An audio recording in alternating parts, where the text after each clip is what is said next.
I bring a message from the website of the lands of the internets. You are all listeners from here on forth. Bring me the podcast known as Daily Solutions. I am Daily Solutions. I am Daily Solutions. I am Daily Solutions. I am Daily Solutions. I am Daily Solutions. I am Daily Solutions. I am Daily Solutions. I am Daily Solutions. I am Daily Solutions. I very much wish that I was. Come on. I am Daily Solutions. I am Daily Solutions. I am Daily Solutions. Hey everyone. Welcome to Daily Solutions. I'm Graham. And I'm Ashkahn. And we have a guest. I was waiting for him to speak up. We have a guest here today. He's been with us for the last few days. He runs. This is the man behind the man. You know, he's the one who runs our social media for Float On. I am Daily Solutions.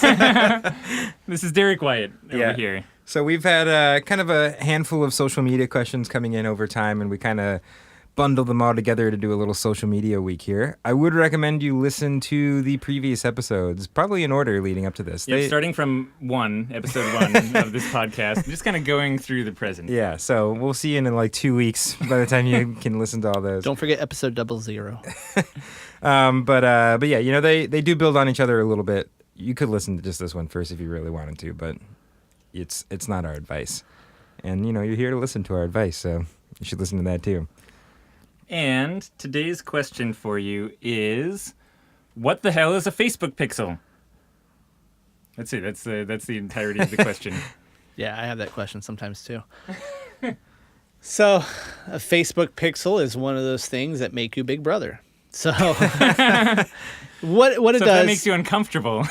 When you have the business manager and you have an ad account, you can set up a Facebook pixel, which will allow you to create custom audiences. So what you do with this pixel is a snippet of code that you will put into the header of your website. So it happens to be somebody visits your website, their behaviors on your website are tracked, whether they're browsing from page to page or if they hit, the helm even and check out through the helm. The Facebook pixel follows them all the way through. And what that does for you is it can give you a couple of advantages. One, it makes advertising a little bit more relevant when, let's say, you're going to do a Facebook ad and you want to just target people who've already been to your website. They're already warmed up traffic. Those people have an understanding of what floating is, hopefully, because they have been to your website. And with that, you can actually get to the meat and potatoes of an ad and actually get closer to a sale. So sometimes with ads, you want to warm people up to the idea of floating, but with the pixel, it gives you the ability to get straight to a sale. Yeah, and I think I think it's easy to forget on social media sometimes. There's a lot of people out there that don't kind of think about the end purpose of this is to get more people floating in your float center. And you can make posts and you see all the numbers and stuff like that, but at the end of the day, what you're hoping to do is have your social media presence lead to people buying floats at your float center. Mm-hmm. And allowing that further reach of reporting to see if things like that are working or not is kind of the benefit of installing something like that on your website. And so with that Facebook pixel, Facebook now knows, okay, this browser also is linked to this Facebook profile. So they know how to match these people up. And then they know everything about you, which is creepy, but as a marketer, it's kind of an advantage point for my favor that I can create what they call lookalike audiences now. That means the people who have visited a website, they all kind of fit in this larger bucket, and I'm going to find people that have similar interests to them. So now you've narrowed your audience, and you can actually build people who kind of look like them and advertise to those people. So they might also be closer to understanding and or floating themselves than somebody who has never even heard of floating or walked by your center or even visited your website. So let's go to broad overview of kind of what we're talking about here. And let me try to rephrase this to see if I can just summarize it really quickly, which is, it sounds like what we're getting at is there's kind of two reasons you have a pixel on your website and the helm and booking and everything like that. One is just getting information about people's behavior so you can even know if your ads and stuff like that are leading to purchases, leading people to your website. It's great at stuff tracking like that. conversions for sure. And the second reason is to use the pixel to actually find out more about your own audience and be able to hit them with ads, or like you said, even be able to hit lookalikes to that audience with ads. So kind of people who would become your audience. Yeah, so it's both good for data collection so you can do more outreach, and it's good for monitoring behavior. Would you say that's kind of like the two big things that That's use a fair. pixel for? Or, Yeah. or is there more besides those two things too? I would say that's a fair assumption. Okay, great. And then what about other platforms? Other platforms have these same kind of snippets of code that you can use for tracking behavior past their platform? So you can actually, I believe, have a LinkedIn pixel, which kind of does a very similar thing if you're doing business-to-business advertising. But there's not an Instagram pixel. But guess what? Instagram and Facebook, Facebook owns Instagram, so Right. you will be shown ads based on your website visitor status on Instagram. Twitter doesn't have an advertising pixel, to my understanding. I've only done like $50 of free Twitter ads, and I didn't get so sophisticated in that to understand if they had a pixel. I'm assuming they should. I mean, it's a great way for the advertiser to find the people who actually are closer to buying. And I'd say just the next closest thing, or the other Right. big thing that I hear about Google is, Analytics. Google Analytics, right? Which is just kind of monitoring across your booking platform and your website to see who's buying things, and at least roughly you can track who came from different social media platforms, at least immediately. But the nice thing about the pixel is it'll stay out there, and you can actually see someone who came to your website, after clicking an ad but didn't purchase something for 20 days. You can still track that, as opposed to if you're just using Google Analytics with your social media, you wouldn't get that refined a view. Yeah, Yeah. Google Analytics seems to help a lot with seeing how people like interact inside of your website. Like it does a pretty good job saying like most people go from this page to that page, or here's how much this is happening, and so stuff like that is helpful with Google Analytics. I don't know. Yeah, I mean there's not too much relevant to running a float center, I think, on your website outside of getting people to a few key pages like buying floats or scheduling appointments and things like that. Yeah, again, still great for conversions though. If you're running Google Ads, even like it'll do good things with refers too, and same with the Facebook pixel. Like where did they enter your page from? What's sending them over here is also really nice. A nice thing about them. Yeah, sometimes you can notice that we've had a specific page on like our float conference website get linked to from a news article, and all of a sudden for a short period of time this like one random side page of our website was getting way more traffic than our homepage, were people coming into our homepage, and I was like, what is going on? And then I found that some like article got written and linked specifically to that page. So there is kind of some nice insights you can find from stuff like that. So there's a benefit to a Facebook pixel, and you're talking about Google Analytics and Google traffic and monitoring sources. But let's say you do get a huge influx of traffic. Let's say you appeared on the news in one of those special interest segments, and people just got curious and visited your website. So they got introduced to floating through that news piece, and now they're going to see ads for floating and the benefits of floating, not just, hey, this is floating, but really pull in the why you should float. And that's going to, again, build upon the piece that happened months ago, weeks ago, earlier that morning. And so you can actually, again, have some advantages that you wouldn't have if you didn't have that pixel. If you didn't have that pixel, the only advertising you could really do on Facebook is to just demographic and targeted audiences.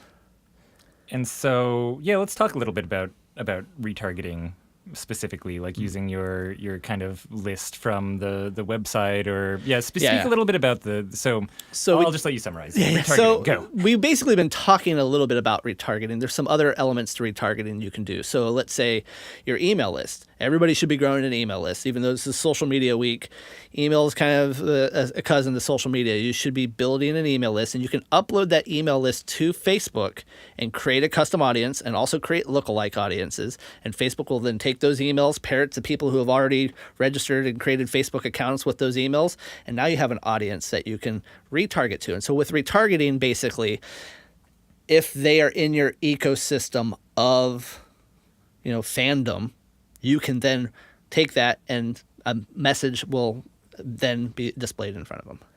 And so, I guess, and just to try to explain this myself, or put it in Graham terms, aka layman terms, it's just telling Facebook, I already have this audience. As long as, if you have emails that match this email address, or if people have gone to my website and they're now on Facebook, only show ads to those people. Kind of like, hey, here's my defined audience.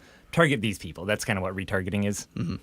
I usually give the example, too, of go onto Tony Robbins' site and then immediately just go anywhere else on the internet, and you will see Tony Robbins pop up everywhere.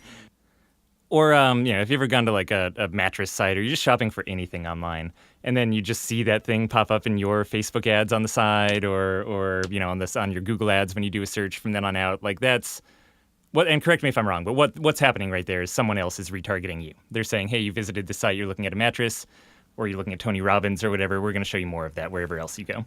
And this is the fine line where what we like to encounter on the internet and what actually is effective marketing like get blurry. So you're going to become the dark side here in a second, because everybody hates to be followed across the internet. Right. Everybody hates when you go to Tony Robbins' website and you get shown a banner ad and then a video ad and then an interstitial ad. Go look that one up. And you're like, can I ever escape this? But, there's those rules of 7 that people make up because it's a nice lucky number of like, oh, you need to be shown something 7 times before you buy.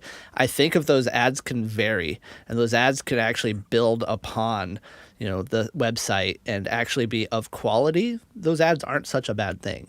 Those ads can actually help people get closer to actually purchasing a float. And that's really, we need bodies and tanks and paying ones to keep the bills paid. Yeah, and I guess if you do get that inclination that you're going over to the dark side of advertising or something like that, I mean, keep in mind, like, you could be showing ads to totally random people, regardless of their interest in floating, and you're almost more likely to reach an audience that cares about it much less and it's less relevant for. So if you're talking about taking up people's attention and time and interrupting them, then in a sense saying, hey, at least I know this person already expressed some interest in floating. Curiosity. You're kind of doing like less harm in my mind as far as advertising goes, even though it's creepier, reduced harm. I mean, you can push it to a pretty... I mean, Nestle has done in utero marketing before. Yeah? Yeah, like marketed to unborn babies. So interesting. you can look that one up also if you wanna dive deep into something. Well, I like to call them early floaters. Well, sometimes marketing knows more about you than you do. There's a whole Target card scandal, sort of, that right. Where basically Target, through your Target card buying patterns, knew that there was a pregnancy in the household and then started sending coupons for diapers and stuff. And then dad gets really pissed off and goes, my daughter's 16 and how dare you send? And then all of a sudden she has to come forward with the information that, she's basically pregnant. Target knew someone was pregnant before her own father did. I'm just going to tell the Nestle story real fast because it's very creepy. This was in, I forget where it was. I think they went to some like actual kind of maternity hospitals in parts of Africa, and they created this candy, this like coffee flavored hard candy that they put out for free in baskets in these maternity clinics. And because they had done a study and found that what a pregnant mother eats, those kind of tastes can actually get transferred and become appealing tastes for the taste buds of their children. So they put those candies into these maternity clinics, and then about like 7 or 8 years later, they released a candy in those same areas with that same flavor profile, and it became widely popular amongst the group of people that were in utero when they were putting that candy out. So marketing with a pixel's not so bad after all. Yeah, so if the perspective of how crazy this can get makes you feel better about tracking people through the internet, there you go. That can be helpful. God, we're monsters. What else? Yeah, I was just thinking rethinking my whole life decision now as a marketer. What else about the pixel do we want to impart on our lovely listeners here? Get it on your website. Get help if you don't know how to get it on your website. It should be in the header. The header is native to every page on your site. And put it on your booking software. I think it's easy on a few of them. I know some don't support it. It's easy on Helm. It's just copy paste. That's really what it should be for any like third-party platform you're putting it on. Is there should be a field somewhere that's like, what's your pixel code? Paste it here, and that's it. Then it's integrated. It should be that easy. I mean, we can get into the weeds of what to know about it, but I mean, the greatest thing out there is Google, and there's so many great resources of little tricks you can pick up in Facebook advertising that involve the pixel, like I mentioned, lookalike audiences. You can set up events where, like, you can set up an audience where website visitors who purchased in the past 30 days. And then you can maybe try to bring people back in for their second or third float through ads instead of through discounting. Cool. All right.